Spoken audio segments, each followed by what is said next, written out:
This is Kurt Polish with Madison ModPo. I am here with Tom to my left, Luke to my right, and going further we've got Jim.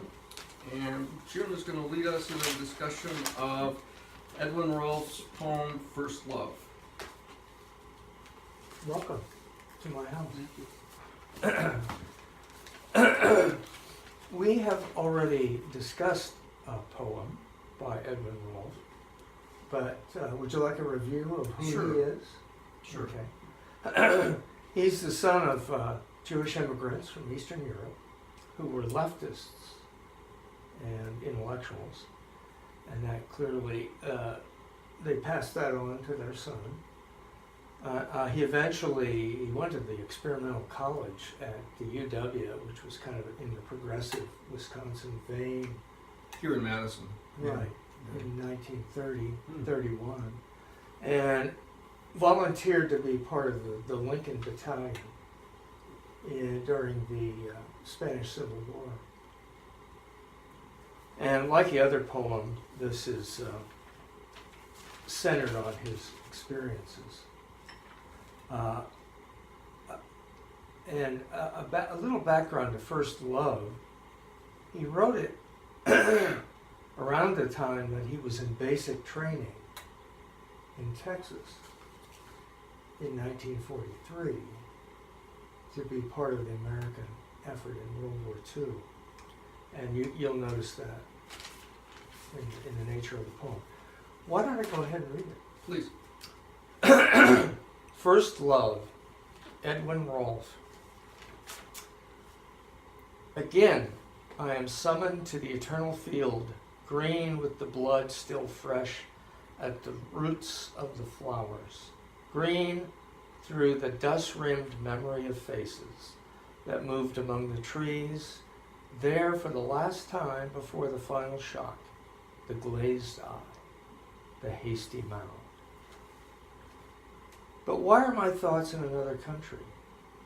Why do I always return to the sunken road through corroded hills, with Moorish castles' shadow causing ruins over my shoulder, and the black smock girl approaching, her hands laden with grapes? I am eager to enter it, eager to end it. Perhaps this will be the last one, and men afterward will study our arms in museums and nod their heads and frown and name the inadequate dates and stumble with infant tongues over the strange place names. But my heart is forever captive of the other war. That taught me first the meaning of peace and comradeship. And always I think of my friend who, amid the apparition of bombs, saw on the lyric lake the single perfect swan. I love this poem. I do too. It's beautiful. It's beautiful. Rather than blabbing on about what I think's going on here, why don't you guys take a stab at it?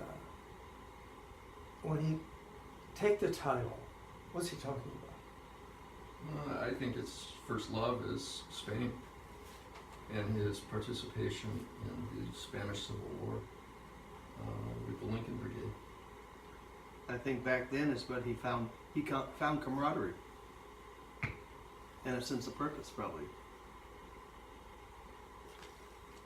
It's almost a romantic view of that time. Yeah, And it's like, very romantic,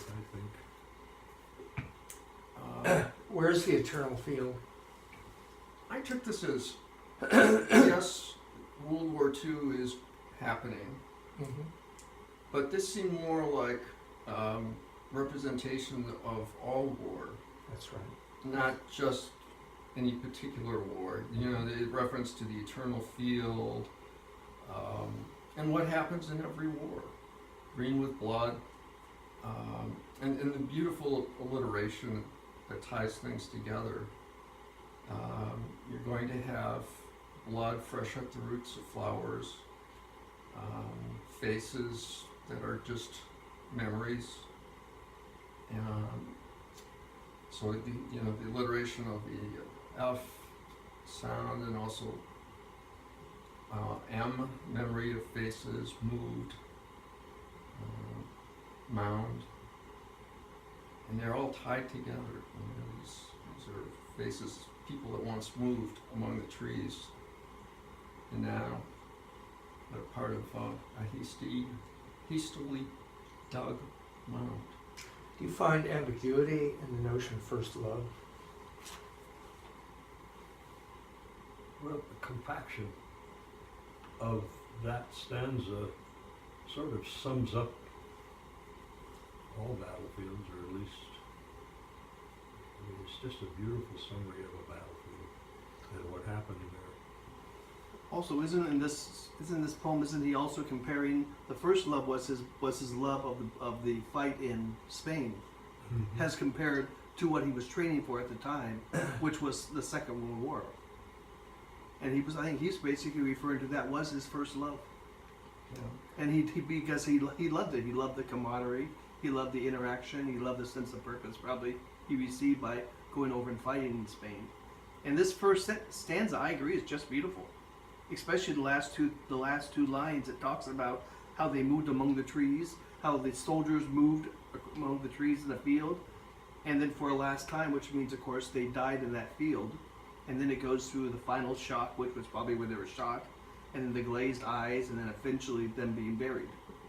Yeah. So it's really a beautiful transition. Yeah, and it captures that ambiguity, which is the comradeship, the cause, and the ugliness, Very much so. Yeah. and the finality that you can experience in war. I don't know if there's anything more in the first stanza to bring out. I'm sure there probably is. I just am impressed that it's a beautiful word picture. The summary of that whole, at least the core of that whole war. Young men, idealistic, dead. The hasty mound, Yeah. That's Very just great. final. somewhere in Spain. It was reminded of the end of For Whom the Bell Tolls. Robert Jordan, Mm-hmm. there among the trees, and it's going down. Mm-hmm. How about the second stanza? I would say the second stanza it's all about the first time he went to war in Spain. Because it talks about it talks about another country, and then it explains the country by talking about the Moorish castles casting ruins over my shoulder. It gives you a perfect explanation of what he's referring to in there. That he's referring basically to the previous war he fought in, and comparing it with the existing war that he's being trained for. And I don't believe that he ever fight. Yeah, I think he did. He was a journalist there for a while, and then I think he did see some action. In the Second World War? Oh, not in the, Wait, no. not reference to World War II that I I think he's talking about the Spanish Civil War. Yeah, that's Oh what yeah, I that's did. what he's doing. And the you didn't in the military. Eventually, you're going to have an MOS, and you'll have a specific activity that you're involved in, trained for. I Okay. think the Spanish Civil War was much more fluid. Oh yes. Yeah, so you could be a journalist and also be in action. But part of the romanticism was these guys really could leave at any time. They could That's go right. home. That's right. If they didn't like it, they could go home. And some did. So they were really volunteers, the true sense Exactly. of the word. They were volunteers. Unlike 1943 at Fort Right. in And so this Texas. makes that so intense. Yeah. Yeah. What about the Black Smock Girl approaching? It's almost she's almost a symbol of Spain itself, it's just that haunting image of peasant dress, hands laden with grapes, which I associate with not only wine, but just abundance of fruit. Yeah, it's the essence of Spain. Yeah. One of the essences of their culture is wine and grapes And wars occur in space, and space has the imprint of culture and history. And of course, the Moorish history is something else entirely. That was Islam. That's right. Islam's most Furthest reaches. successful entry into the West. Spain, you bet. Well, and I love how this, how he stitches it together again. You know, me always looking for technique, and we have the K sound of country, corroded, casting, Castle. castle, and then in using, you know, the sound also appears not at the beginning, but in the middle, black smocked girl. You know, it's fabulous. Hmm. Pretty lame. Yeah, it has a very good lyrical sense to it. Couldn't also the black smock girl be innocence? Sure. And then, of course, hands laden with grapes. Could it be like that he felt welcome there? He was encouraged to come By some. by some. Well, yes, by some, of course. Mhm. But the people he worked with, I imagine, were. Sure. Just I think it's just overall. It just gives the overall impression of how he felt when he fought in the Spanish Civil War. Well, he consider. felt welcomed, and he was there to do a purpose and and to help those who were innocent and didn't know better. And this girl isn't running away from them. No. She's approaching them. So And consider what the politics of Barcelona is right now. Separatism, you know? Plus, he was getting ready to once again go into an entirely different war, a real serious war. And that's what he says. Maybe this time we could end it, but that was a much different. The third stanza. I am Yeah. eager to enter it, eager to end it. This will be the last one. This, the war to end all wars. which Eager was to, World War eager I. Which to, was was one, World War right? I, yes. Right. eager to, I was, you know, another way of saying it, I was eager to end it. Now I'm eager to end it. Yeah. Perhaps this will be the last one.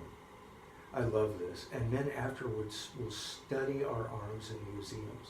There's such a fascination with war, especially by people who have never been in one. And to go to museums and dress up and think about it.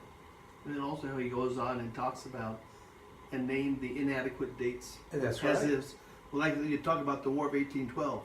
That does no justification for probably the brutality of the war. Yeah, and in the a death, way, in a and way, it makes it easy, in but a- it does not do justice to it. right. In a way, the naming of it destroys it. Yeah, it's like Place names sanitizes and it. dates destroy it. Yeah, Put it beyond your real sensual connection to it. yeah. Mhm. And I love the balance of inadequate dates and infant tongues. Really, you know, the craft of the poet. But there's that sense of innocence which you were describing, Jim, that these people who haven't been to wars are fascinated by it. They are the infant. Theirs are the infant tongues. Yes. And you know, I also think he uses hyphenation. Modestly, but very well. In the first stanza, dust rimmed. In the second, black smock. And in the third, place names. I love that. And it's a way of improving nouns with adjectives. You know, it's just, I love that. And the balance of the first line of the third stanza. I am eager to enter it, eager to end it. Mm-hmm. Um, Back to the ambiguity. Yeah.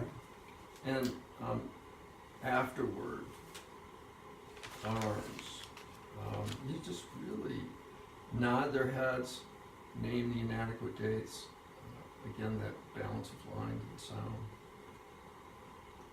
Lovely stuff. Well, the contrast between the soldier who does it and the people who really don't understand it afterwards. They nod their heads and they don't even know the dates or the names of the famous places where these guys went. Mm-hmm. So that's one of the reasons wars keep coming back. Exactly. Is that most people don't know what they're about. The final stanza. But my heart is forever captive of the other world. How did he learn peace and comradeship in a war? The comradeship I can understand. The, being next to your brother soldier, and making sure each other survives. That seems a little bit easier. I also think of comrade as in the sense of Communist Party. Mm-hmm. Yes. And then, and peace, I suppose by going to war, you really do understand, you come to understand the value of peace. Very well said. It's like, can you really understand black unless you know white?